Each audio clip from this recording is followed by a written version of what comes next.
ஒருத்தர் வந்து ஒரு கம்பெனியில் பாலிசி வச்சுருப்பார், 5 லட்ச ரூபாய்க்கு பாலிசி வச்சுருப்பார்.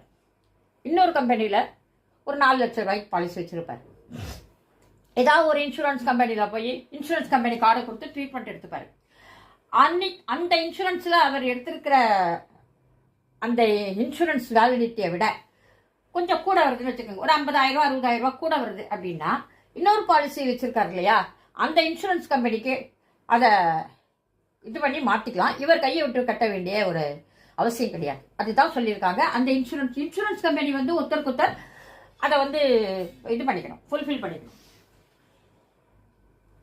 இந்த கண்டிஷன்ஸ் எல்லாம் இப்போ இனிமேல் 1/4/2024 தான் கொண்டு வந்திருக்காங்க.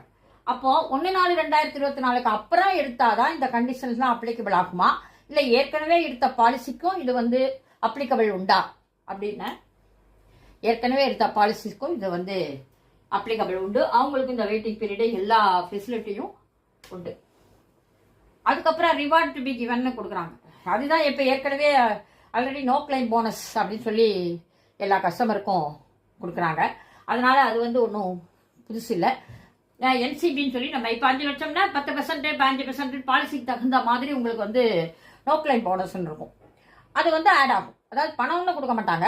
5 லட்சம் அப்படின்னா இந்த வருஷம் இந்த கிளைம் உங்களுக்கு பண்ணல, ஆனால் நீங்கள் ப்ரீமியம் மட்டும் கட்டியிருக்கீங்க அப்படின்னா 10%னா 5,50,000 ரூபா அடுத்த வருஷம் வந்து நீங்கள் வந்து கவர் பண்ணிக்க முடியும்.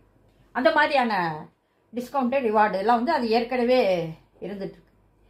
ஃபஸ்ட்டு நம்ம வந்து ஒரு ஹெல்த் பாலிசி எடுக்கணும் அப்படின்னா இப்போ எல்லாமே சாதாரணமாக ஒரு ஃபுட்டுலேருந்து ஒரு மெடிக்கல்லேருந்து ஒரு துணிமணிலேருந்து எந்த பொருளாக இருந்தாலும் நம்ம எல்லாம் வந்து ஆன்லைனில் வாங்குகிற ஹேபிட் வந்து எல்லாத்தையும் வந்து ஜாஸ்தி ஆகிட்டு வருது, பரவலாகிட்டு வருது.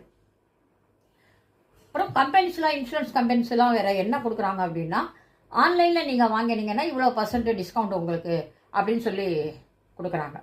அந்த டிஸ்கவுண்ட் வந்து நீங்கள் ஏஜென்ட்கிட்ட போட்டாலும் அதே ப்ரீமியம் தான், நீங்கள் ஆன்லைனில் போட்டாலும் அதே ப்ரீமியம் தான்.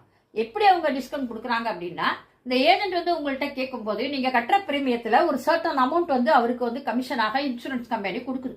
அந்த ஏஜென்ட்டுக்கு கொடுக்குற கமிஷனை உங்களுக்கு டிஸ்கவுண்ட்னு சொல்லி கொடுக்குறாங்க.